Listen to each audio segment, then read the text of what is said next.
여러분 안녕하세요. 지금부터 5월 마지막 주 3일째 주일 예배를 시작하도록 하겠습니다. 우리 다 같이 인내성으로 나는 예배자입니다. 하나님 앞에 찬양 올려드리도록 하겠습니다.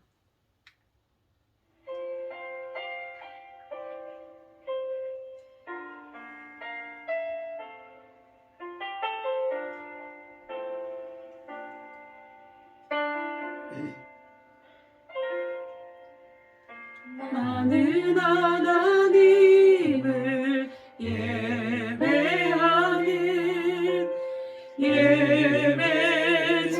예배자입니다. 내가 서 있는 곳 어디서나 하나님을 예배합니다. 내 영혼 거룩한 은혜를 향하여 내 마음 완전한 하나님 향하여 이곳에서 바로 이 시간 하나님을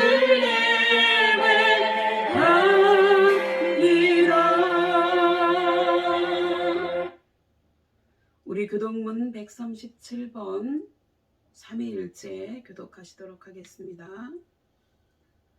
예수께서 세례를 받으시고 곧 물에서 올라오실새 하늘이 열리고 하나님의 성령이 비둘기같이 내려 자기 위에 임하심을 보시더니 하늘로부터 소리가 있어 말씀하시되 이는 내 사랑하는 아들이요 내 기뻐하는 자라 하시니라. 그러므로 너희는 가서 모든 민족을 제자로 삼아 아버지와 아들과 성령의 이름으로 세례를 베풀고 내가 너에게 분부한 모든 것을 가르쳐 지키게 하라. 볼지어다 내가 세상 끝날까지 너희와 항상 함께 있으리라 하시리라. 몸이 하나요 성령도 한 분이시니 이와 같이 너희가 부르심의 한 소망 안에서 부르심을 받았느니라.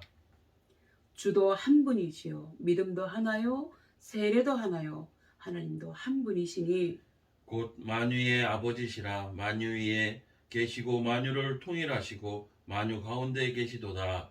아멘. 우리 사도신경으로서 우리의 신앙을 고백하시도록 하겠습니다. 다 같이 한 목소리로 고백하겠습니다.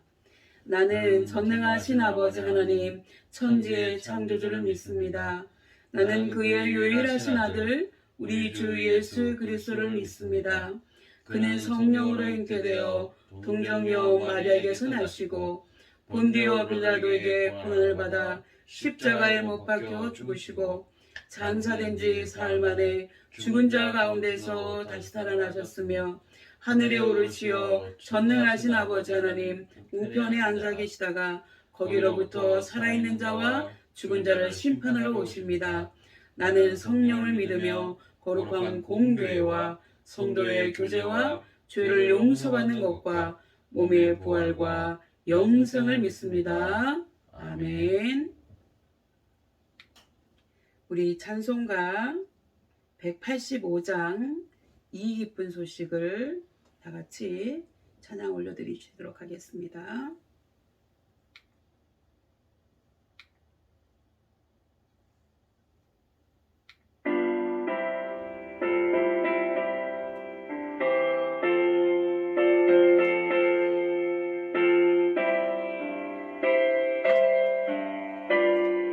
이 기쁜 소식을 이 기쁜 소식을 온 세상 전하세 그 환난 고통을 당하는 자에게 주 믿는 성도들 다 전한 소식을 성령이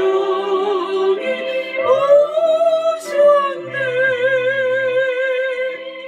성령이 오셨네. 성령이 오셨네. 내 주님 보내신 성령이 오셨네.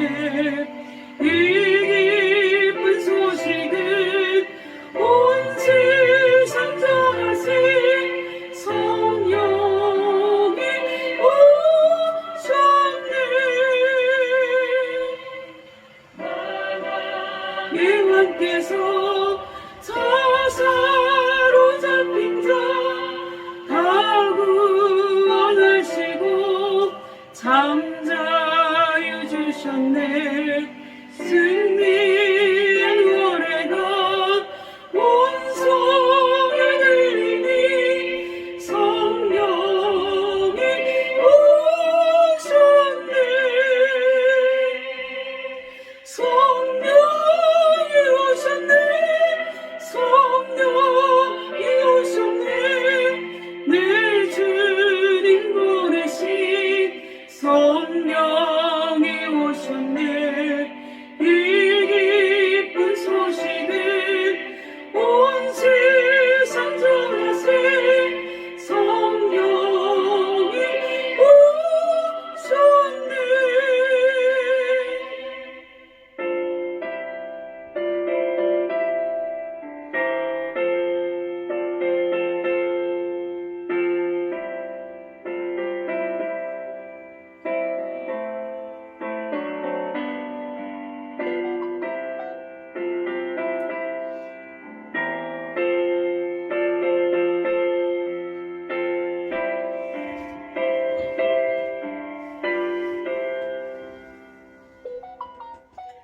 한없는 사랑과 그 크신 은혜를 늘 의심하면서 안 믿는 자에게 내 작은 힘으로 고침도 하리니 성령이 오셨네. 성령이 오셨네. 성령이 오셨네. 내 주에 보내신 성령이 오셨네. 이 기쁜 소식은 온 세상 전하세 성령이 오셨네.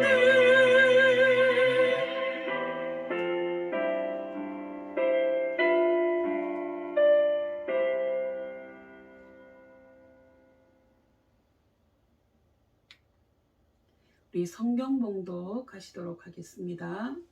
구약성경 725페이지입니다.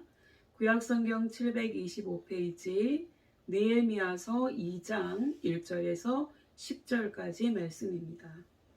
제가 먼저 받들어 봉독하도록 하겠습니다. 이것은 하나님의 말씀입니다. 2장 1절입니다. 아닥사스다 왕 제20년 니산월에 왕 앞에 포도주가 있기로 내가 그 포도주를 왕에게 드렸는데 이전에는 내가 왕 앞에서 수심이 없었더니 왕이 내게 이르시되 내가 병이 없거늘 어찌하여 얼굴에 수심이 있느냐 이는 필연 내 마음에 근심이 있음이로다 하더라. 그때에 내가 크게 두려워하여 왕께 대답하되 왕은 만세수를 하옵소서. 내 조상들의 묘실에 있는 성읍이 이제까지 황폐하고 성문이 불탔사오니 내가 어찌 얼굴에 수심이 없사오리이까 하니 왕이 내게 이르시되 그러면 내가 무엇을 원하느냐 하시기로 내가 곧 하늘의 하나님께 묵도하고 왕에게 아뢰되 왕이 만일 좋게 여기시고 종이 왕의 목전에서 은혜를 얻었사오면 나를 유다 땅 나의 조상들의 묘실이 있는 성읍에 보내어 그 성을 건축하게 하옵소서 하였는데 그때에 왕후도 왕 곁에 앉아 있었더라. 왕이 내게 이르시되 내가 몇 날에 다녀올 길이며 어느 때에 돌아오겠느냐 하고 왕이 나를 보내기를 좋게 여기시기로 내가 기한을 정하고 내가 또 왕에게 이르되 왕이 만일 좋게 여기시거든 강서쪽 총독들에게 내리시는 조서를 내게 주사 그들이 나를 용납하여 유다에 들어가기까지 통과하게 하시고 또 왕의 살림 감독 아삽에게 조서를 내리사 그가 성전에 속한 영문의 문과 성곽과 내가 들어갈 집을 위하여 들보로 제목을 내게 주게 하옵소서 하매 내 하나님의 선한 손이 나를 도우심으로 왕이 허락하고 군대 장관과 마병을 보내어 나와 함께 하게 하시기로 내가 강 서쪽에 있는 총독들에게 이르러 왕의 조서를 전하였더니 다 같이요 호론 사람 산발락과 종이었던 암몬 사람 도비아가 이스라엘 자손을 흥왕하게 하려는 사람이 왔다 함을 듣고 심히 근심하더라. 아멘. 기도하겠습니다. 사랑의 하나님 아버지, 오늘 삼위일체 주일이며 나라를 위한 기도 주일에 우리가 하나님 앞에 예배드리게 하시니 감사드립니다. 성부, 성자, 성령 세 분이 각각 다른 일을 하시지만 곧 한 분이신 하나님께서 오늘도 우리 가운데 찾아와 주셔서 우리 예배를 받아주시고 우리 가운데 은혜를 베풀어 주시옵소서.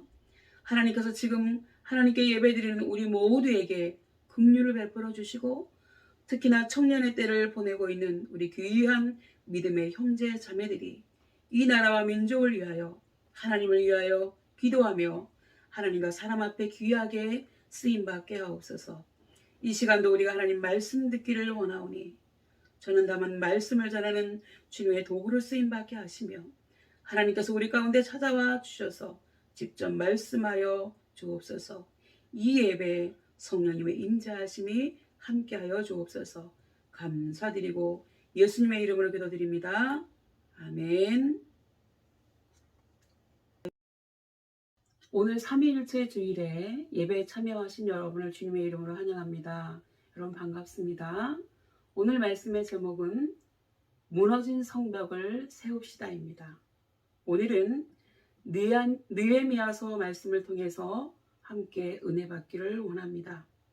느헤미야라고 하는 이름의 히브리어의 뜻은 여호와의 위로라고 하는 의미가 있습니다. 그는 그의 이름대로 폐허가 되고 포로가 되었던 그의 조국 이스라엘 나라와 민족에게 큰 위로가 되었던 사람입니다. 지난 시간에 말씀드린 바와 같이 에스라서와 느헤미야서는 전에는 한 권으로 되어 있었다고 추측되어질 정도로 서로 연관성이 있고요. 에스라와 같은 시대에 느헤미야가 살았으며 에스라는 종교 지도자로서 그리고 느헤미야는 평신도 지도자로서 환상의 조합을 이루며 종교개혁을 이끌고 에스라와 함께 힘을 합쳐 이스라엘의 재건과 부흥을 위해 헌신한 애국자들이라고 볼 수가 있습니다. 느헤미야는 페르시아 왕 아닥사스다 1세의 통치시대 때 궁전에서 왕에게 술을 따르던 술관원이었습니다. 여러분 여기 아닥사스다 1세는요.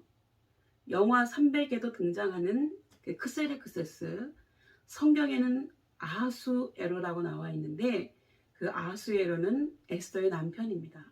그 아하수에로의 아들입니다. 그리고 여기에서 술관원이라고 하는 직책은 한동안 우리나라에 존재했던 술상무와 같은 역할을 하는 사람은 아닙니다. 그 당시에는 정변이 수시로 일어났기 때문에 왕들은 늘 자신을 독살하려는 음모에 시달려야 했습니다. 때문에 자기가 가장 신뢰할 만한 사람으로 술관원의 직책을 맡겨서 그가 수시로 자기가 먹을 술, 음료에 독이 들었는지 안 들었는지를 체크하게 했었고요. 그렇기 때문에 술관원은 수시로 왕궁에 드나들며 왕의 옆에 있었기 때문에 막강한 권력과 특권과 그런 모든 금전적인 것들을 누릴 수 있는 그런 자리였습니다. 그래서 역사적으로 어떤 왕은 자기의 가장 친한 친구의 아들에게 호의를 베풀어서 술관원의 자리를 맡겼다라고 하는 기록도 읽어볼 수 있습니다. 이렇게 왕의 신임과 총애를 받은 느헤미야는 왕의 절대적인 보호와 도움으로 페르시아에 있던 그의 동족 유대인들의 마지막 3차 귀환을 주도하는 총독의 책임자로 예루살렘으로 돌아가서 백성들을 독려하여 무너진 예루살렘 성벽을 재건하는 대사업을 착수할 수 있었던 것입니다. 그는 외부로부터의 수없는 방해와 내부의 중상모략에도 불구하고 52일 만에 성벽 공사를 완공하였고요. 심지어는 공사를 방해하던 원수들까지도 그 성과가 하나님의 능력이었음을 인정할 수밖에 없도록 만들었습니다. 성벽 재건 공사를 마무리한 후에도 그는 백성들을 개혁시키고 교화시키는데 수년 동안 그의 지도력을 다해서 헌신했습니다. 느헤미야서는 모두 13장으로 되어 있습니다.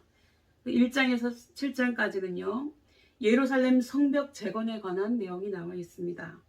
BC 586년 바벨론 왕 느부갓네살에 의해서 파괴되었던 성벽은 아닥사스다 1세가 바사 왕위에 오르던 해 BC 464년에 거의 복구되었습니다. 그러나 하나님을 모르는 사람들과 하나님을 안다고 하더라도 그들의 목적을 위해 믿었던 사마리아 사람들에 의해서 또다시 성벽이 파괴되었다는 소식이 유다에서 온 자기 형제와 친구들에게서 들려왔습니다. 이 이야기를 들은 느헤미야는 백성들을 위해서 기도한 후에 그가 모시고 있는 아닥사스다 왕에게 그가 고국에 돌아가서 성벽을 재건하고 돌아올 것을 허락받았습니다. 뿐만 아니라 그는 왕으로부터 성벽 공사에 따른 물자 자원과 경호부대의 자원까지 받아내었습니다. 왜냐하면 예루살렘과 바벨론의 거리는요, 직선 거리는 한 800km 정도 됩니다. 2000리 정도 되는 거죠. 그렇지만 유프라테스 강을 끼고 북서쪽으로 거슬러 올라가야 했기 때문에 총 여행 거리는 1440km, 3600이나 되는 먼 길이었기 때문에 여러 달이나 걸렸습니다. 이 먼 길을 백성들을 이끌고 예루살렘까지 가는 동안 많은 도적들의 습격을 막기 위해서는 경호부대의 지원이 필수적이었기 때문입니다. 느헤미야가 남은 백성들을 인솔하여서 마지막 3차 귀환한 때는 BC 444년으로 에스라가 백성들을 이끌고 2차로 귀환한 후에 13년이 지난 시점이었습니다. 그리고 스룹바벨이 백성들을 인솔하여서 1차 귀환한 지 94년 되는 해이기도 했습니다. 다시 말하면 이 말은 곧 유대인들이 본국으로 마지막 귀환하기까지는 94년의 세월이 흘렀다고 하는 의미가 됩니다. 그렇다면 하나님께서 하나님을 모르던 그 큐로스, 페르시아의 고레스, 일대 왕인 고레스를 살리시고 그들을 사용하셔서 바벨론을 그가 정복하자마자 유대인들을 모두 다 본국으로 돌아가서 성전을 재건하고 거기서 잘 살라고 자유와 해방을 주었는데도 왜 이들은 이렇게 근 1세기 동안이나 고국으로 돌아가지 못했을까요? 그것은 바벨론 포로 생활이 70년이라고 하는 긴 기간이었기 때문에 유대인들이 아예 체념하고 거기서 정착해서 살고자 했기 때문일 것입니다. 그리고 너무나도 슬픈 일이지만 그 당시 잘 사는 나라에서 아이들도 낳고 그리고 살다 보니 이제는 폐허가 되어버린 조국으로 되돌아가고 싶지 않았을 것입니다. 게다가 느헤미야는 소위 말하면 이민 2세로서 페르시아가 정복한 바벨론 지역에서 태어나서 자란 사람입니다. 그렇기 때문에 자기 조국은 언어도 낯설고 문화도 낯설고 모든 것이 익숙지 않았을 것입니다.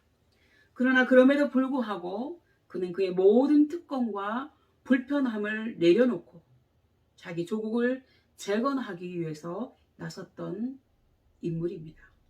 이러한 마음과 결심으로 예루살렘에 도착한 느헤미야는 먼저 밤에 은밀하게 성벽을 돌아보며 점검한 후에 백성들을 독려하여 성벽 재건 공사를 시작하였습니다.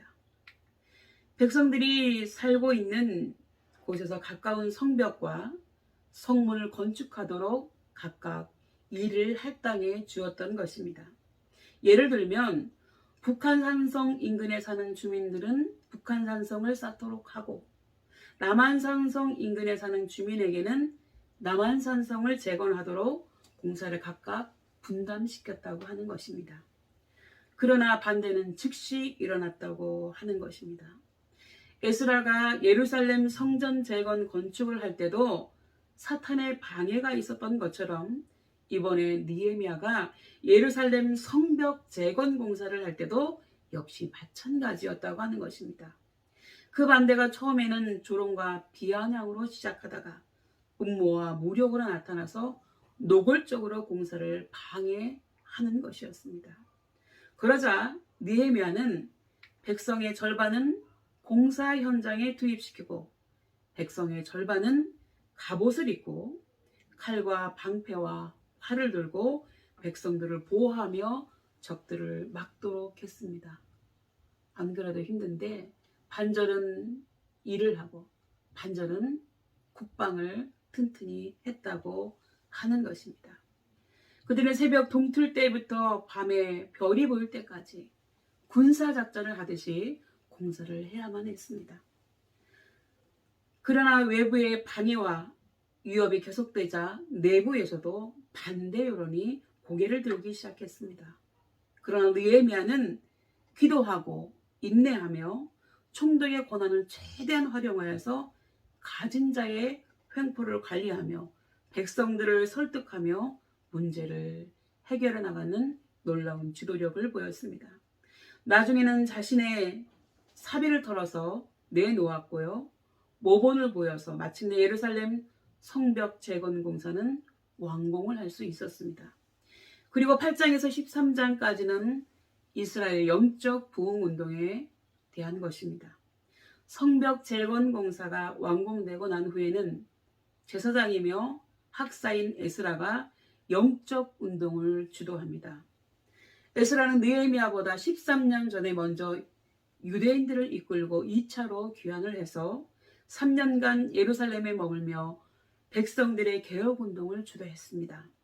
그랬다가 페르시아 왕의 부름을 받고 페르시아로 돌아갔다가 10년 만에 다시 예루살렘으로 와서 총독 느헤미야와 합류해서 함께 백성들의 개혁과 영적 부흥 운동에 동참한 것입니다. 여러분, 7월이 되자 백성들이 일제히 수문학 광장에 모였습니다. 이 수문학 광장을 표시해 두었습니다. 유대인들에게 7월은 큰 절기들이 모여있는 달입니다. 7월 1일은요, 앞으로 10일이 지나면 대속죄일이 다가온다고 하는 기쁜 소식을 알리는 나팔을 부는 나팔절이고요. 7월 10일은 대속죄일이고 7월 15일부터 한 주간은 과거 이스라엘 백성이 광야 40년간 초막에서 텐트에서 생활한 것을 기념하여서 초막절을 지킵니다. 그리고 초막절이 끝난 제 8일에는 거룩한 성회로 모이게 됩니다. 7월 첫째 날 백성들은 남녀노소 모두 수문학광장에 모여들었고 율법학자 에스라에게 10년 전처럼 모세 율법을 읽어줄 것을 요청하였습니다. 에스라는 새벽부터 정오까지 무려 6시간을 백성들 앞에서 율법책을 들려주었지요. 그렇다면 이에 대한 백성들의 반응은 어떠했을까요? 오늘의 그리스도인들이 본받아야 될 놀라운 반응들이 일어났습니다.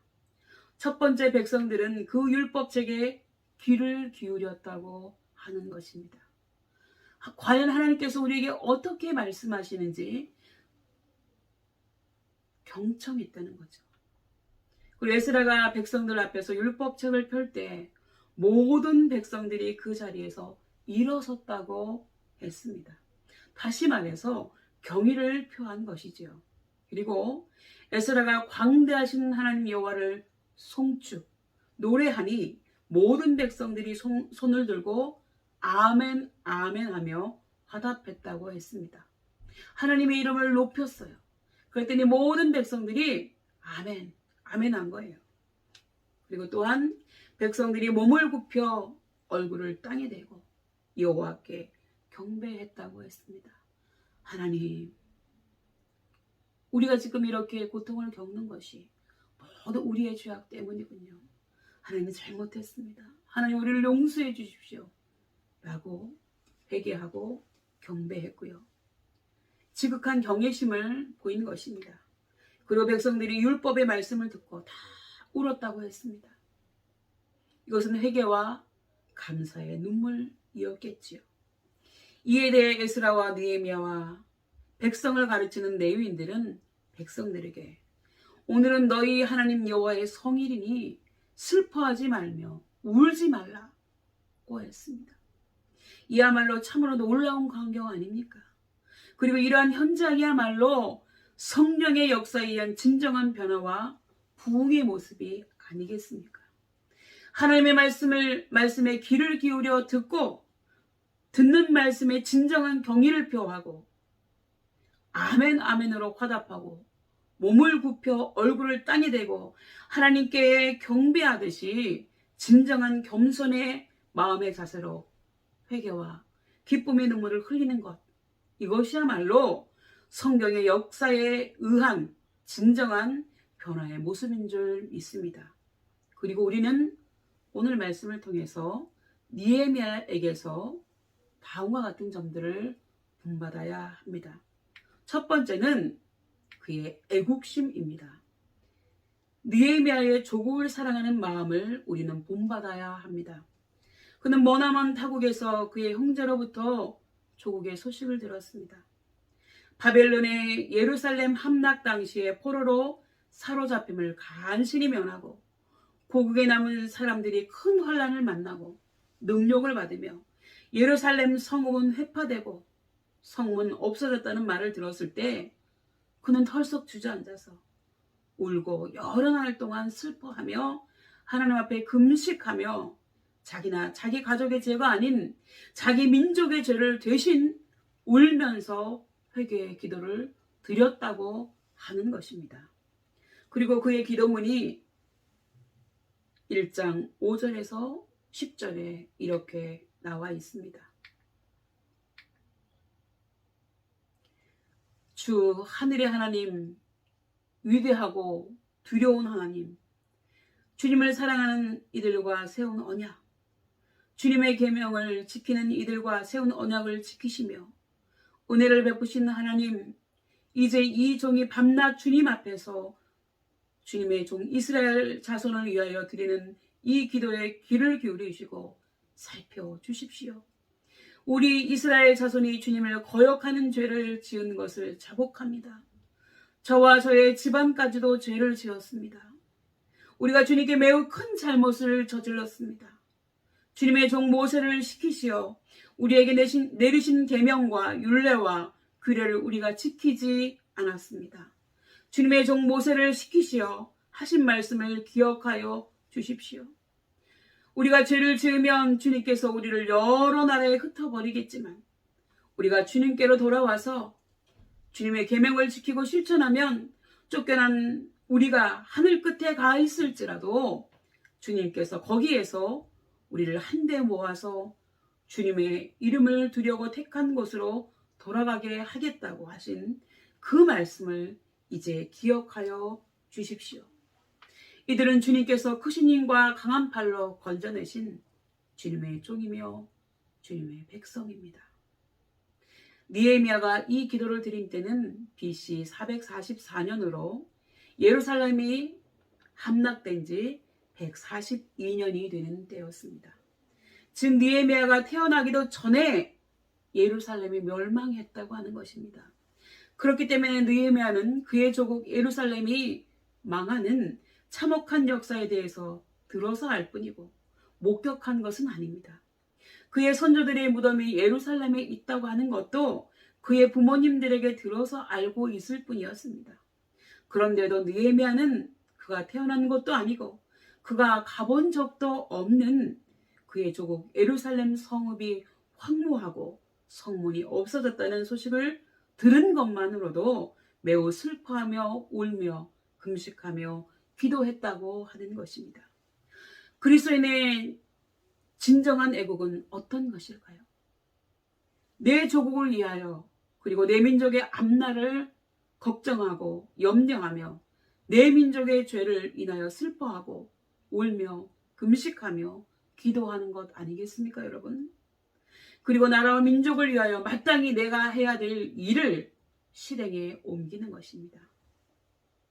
두 번째 우리가 느헤미야에서 본받아야 될 점은요, 그의 헌신이라고 하는 것입니다.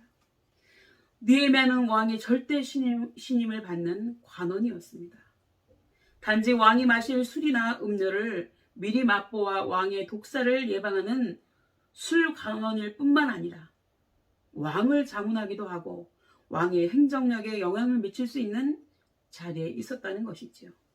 그렇다면 유대인 신분의 느헤미야가 어떻게 해서 당시 정말 거대한 제국이었던, 지금 미국과 비교도 안 될 만큼 굉장히 큰 제국이었어요. 그 페르시아 제국의 황제 아닥사스다의 절대 신임을 받는 고위 관직에까지 올라갈 수 있었을까요? 여러 가지 해석이 있지만 그것은 하나님이 느헤미야를 쓰시려고 그의 길을 인도하시고 왕의 마음을 감동하셔서 느헤미야를 절대 신임하게 하신 줄 믿습니다. 왜냐하면 사람의 마음을 주관하시고 그 길을 인도하시는 분은 전능하신 하나님이시니까요. 느헤미야는 조국을 위한 4개월간의 그의 기도가 응답되었습니다. 왕으로부터 예루살렘 성벽을 재건하고 돌아올 수 있는 윤허라고 하는 것은 신하의 청을 허락한다고 하는 거죠. 윤허를 받아내었을 뿐만 아니라 성벽 재건에 필요한 물자를 공급받을 수 있는 왕의 조서도 받아내었습니다. 여러분, 모든 길은 노마로 통한다는 말이 있는 것처럼 그리스도인에게 있어서 모든 일은 기도를 통하여 하나님께로부터 응답이 오는 것입니다. 우리가 기도하면 하나님은 역사하십니다. 하나님이 허락하시는데 그 어느 제왕인들 윤호를 안 할 수 있겠습니까? 이렇게 느헤미야는 단순히 바사 제국의 관리로서 예루살렘으로 가는 것이 아니라 유다의 총독으로서 왕의 공식 임명을 받고 부임지로 떠나게 되었던 것입니다. 그러나 그것이 전부가 아니었다고 하는 거죠. 아닥사스다 왕은 유다 총독으로 부임한 느헤미야를 경호하도록 무장한 경호부대까지 붙여 주었습니다. 그래서 느헤미야는 별 어려움 없이 약 3개월 만에 예루살렘에 무사히 도착할 수 있었던 것입니다. 그리고 우리가 느헤미야에게서 본받아야 될 점 3번째는요, 그의 추진력이라고 하는 것입니다. 예루살렘 성벽을 재건하기까지에는 수많은 난관이 있었습니다. 그 성벽 재건을 방해하는 무리들의 조롱과 비아냥과 모함과 위험 등으로 두려움과 시리에 빠질 수도 있었습니다. 그러나 느헤미야는 중도에 포기하지 않고 모든 시련을 잘 견디어내어서 52일 만에 약 1.6km나 되는 성벽 재건 공사를 완공하였습니다. 예루살렘 성벽이 우뚝 선 것을 보고 공사를 집요하게 방해했던 그 원수들도 입을 딱 벌리며 하나님이 하신 일이었음을 인정할 수밖에 없었습니다. 성 역사가 52일 만에 끝남에 우리 모든 대적과 사면 이방 사람들이 이를 듣고 다 두려워하여 스스로 낙담하였으니 이는 이 역사를 우리 하나님이 이루신 것을 알민이라고 느헤미야서 6장 15절 16절에 기록하고 있습니다. 이 세상에서도 하면 된다, 나는 할 수 있다, 안 되면 되게 하라 라고 하는 말이 있습니다. 이것은 인간의 의지, 집념, 투지를 강조한 말들이죠. 그러나 느헤미야의 투지와 추진력은 세상에서 말하는 그런 것과는 차원이 다른 것이었습니다. 느헤미야는 하나님께 전적으로 헌신한 사람이고요. 일의 순서와 원리와 일을 성취하는 방법을 아는 사람이었습니다. 백성들에게 용기를 줄 아는 사람이었고요. 물질에 대해서 청렴결백하고 자신의 사비를 털어서 공익사업의 효율성을 높이는 사람이었습니다. 그러나 무엇보다도 느헤미야의 추진력은 그의 기도의 힘에서 나오는 것이었습니다. 그는 기도의 능력이 있는 사람이었습니다. 느헤미야는 예루살렘 성벽 재건을 위해 4개월간이나 줄기차게 기도로 준비했습니다. 이렇게 멈출 줄 모르는 그의 집념과 추진력은 하나님께 대한 전적인 신뢰, 하나님의 전폭적인 도우심을 믿는 믿음에서 온 것인 줄 믿습니다. 오늘 말씀을 정리하겠습니다. 느헤미야는 그의 조국 이스라엘이 멸망해서 적국에 포로된 사람의 아들로 태어났지만 그는 하나님을 믿는 독실한 믿음을 가진 사람이었고요. 기도하는 사람이었습니다. 그는 비록 말로만 들은 그의 조국이었지만 예루살렘 성읍이 황무한 성읍이 되었다는 소식을 듣고 슬퍼하며 울며 금식하며 눈물 흘려 기도하였습니다. 그리고 그의 눈물 어린 기도에 하나님은 페르시아 왕의 마음을 감동하셔서 느헤미야를 유다 총독으로 부임시키게 하심으로 예루살렘 성벽을 재건하는 데 성공하게 하셨습니다. 이 모든 것은 느헤미야의 기도의 힘과 하나님에 대한 절대 신뢰의 믿음에서 온 것입니다. 우리도 느헤미야처럼 기도의 능력과 믿음을 기초로 한 조국을 사랑하는 마음, 그의 헌신과 추진력을 본받아야 될 줄 믿습니다. 제가 지난 한 주간 아주 이상한 일을 경험했습니다. 저와 동명이인이신 어느 여자 목사님이 자기 프로필에 시인이며 군선교를 한다고 써놓으셨는데 양주 고깃집에서 이외에 담지 못할 갑질을 한 후에 자기 유튜브 계정을 폭파하고 도주하는 바람에 제가 그 모든 화살을 맞게 된 것입니다. 그래서 제 아들이 그 근원지에 우리 어머니와는 상관없는 일이니 지금부터는 욕설을 멈추어 주십시오 라고 요청을 했습니다. 그래서 조금은 진정이 되었습니다. 그러나 그 중에는 상관없다, 예수는 나의 적이다 라고 표현하는 정말 안타까운 사람들이 있더라는 거죠. 우리는 지금 정말로 어리석고 악한 시대를 살아가고 있습니다. 그렇기 때문에 우리도 느헤미야처럼 우리 민족의 죄를 되신 회개하며 눈물로 기도함으로 무너져버린 교회에 대한 이미지와 무너져버린 현장 예배를 사명감을 가지고 목숨 걸고 지켜야 될 줄로 믿습니다. 이러한 은혜가 우리 모두에게 함께 하시기를 예수님의 이름으로 축복합니다. 기도하시겠습니다. 우리를 불쌍히 여기시고 우리에게 긍휼을 베풀어 주신 하나님 아버지, 이 시간도 우리에게 귀한 말씀 허락해 주셔서 감사드립니다.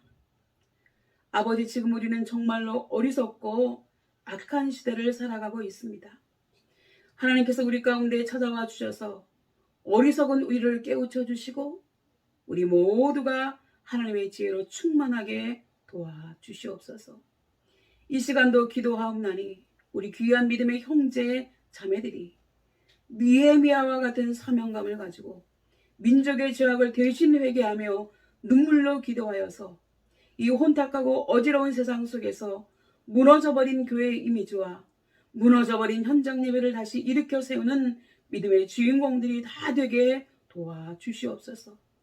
또한 알지 못하여서 무지함으로 아무 이유 없이 우리의 구원자 예수님과 교회를 핍박하는 사람들의 죄악을 용서하여 주옵소서.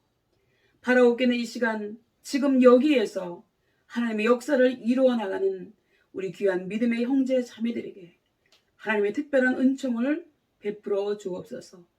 감사드리고 예수님의 이름으로 기도드리옵나이다. 아멘.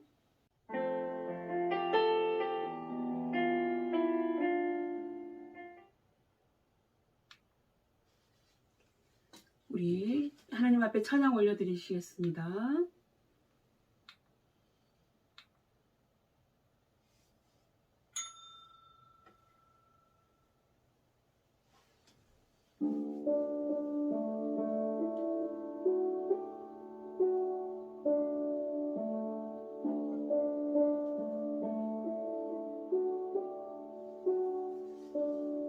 소망 없고 빛도 없는 어두운 세상을 하나님이 사랑하사 우리에게 오셨네.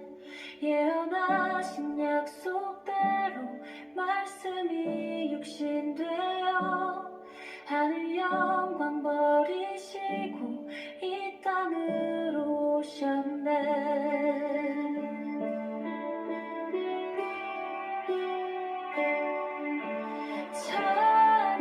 찬양하세 우리 주 삼위일체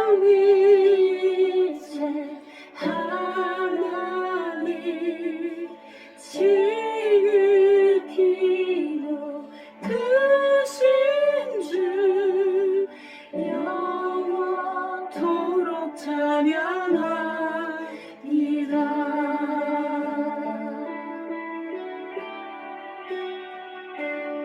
주가 지으신 모든 세상을 구원하며 영광의 주 예수님 죽음을 택하셨네. 그 고통 속에서도 주의 뜻 기억하사 길을 잃은 우릴 위해 십자가를 지셨네.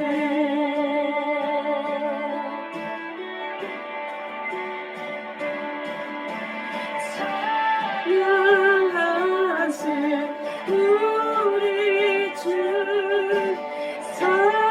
삼위일체 하나님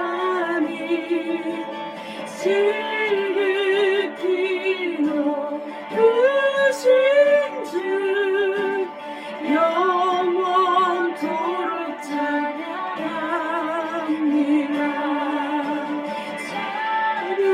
찬양하세 우리 주 삼위일체 하나님 지극히 높으신 주 영원토록 찬양합니다.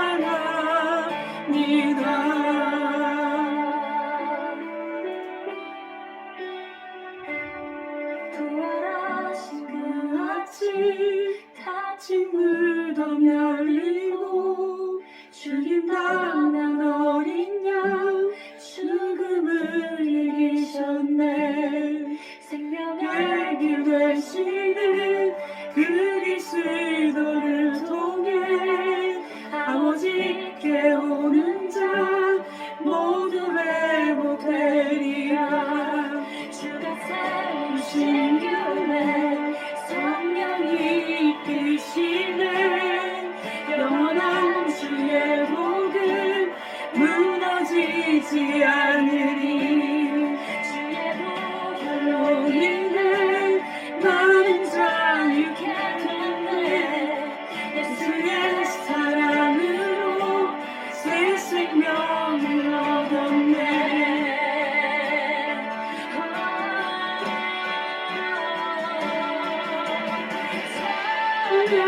찬양하세 우리 주 삼위일체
지금은 헌금 시간입니다.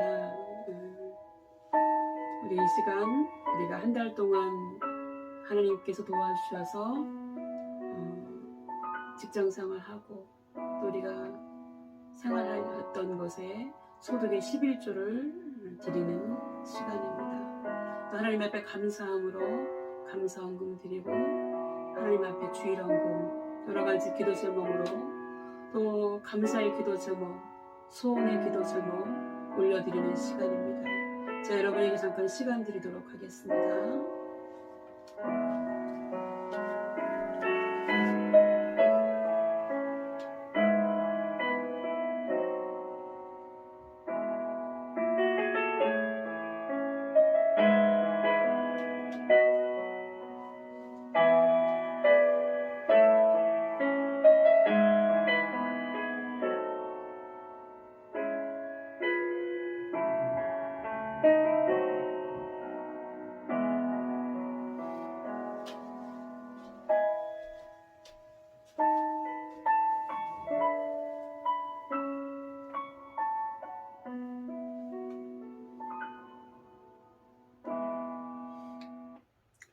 기도하겠습니다. 하나님께서 우리를 사랑하시고 한 달 동안 지켜주시고 또 우리에게 수입이 있게 하심을 감사하며 하나님 앞에 11조의 예물 올려드립니다. 하나님께서 예물뿐만 아니고 이들의 삶도 받으시고 이들의 삶이 더 풍요로워질 수 있도록 하나님께서 그들에게 복 주시고 함께 해 주옵소서. 또 하나님 앞에 감사하여서 감사의 헌금 올려드립니다. 하나님 이들에게 더욱더 감사가 넘쳐나게 해 주시옵소서. 또 하나님 아버지 주일헌금 드립니다. 하나님 아버지 하나님 앞에 드리는 이 모든 예물들이 하나님 나라를 위해서 귀하게 쓰임받게 하시고 특별히 하나님 앞에 감사하여서 감사의 기도 제목 올려드린 손길들 위해 주님께서 복 주셔서 그들의 감사가 더 넘쳐나게 하시고 또 소원하는 바가 있어서 하나님 앞에 소원의 기도 제목 올려드리는 귀한 손길들 하나님께서 기억하여 주셔서 그들의 모든 소원의 기도의 제목이 하나님 안에서 이루어지는 귀한 역사가 있게 해 주옵소서. 날마다 하늘의 신령한 것과 땅에 기름진 것으로 넘치도록 채워 주옵소서. 감사드리고 예수님의 이름으로 간절히 기도드리옵나이다. 아멘.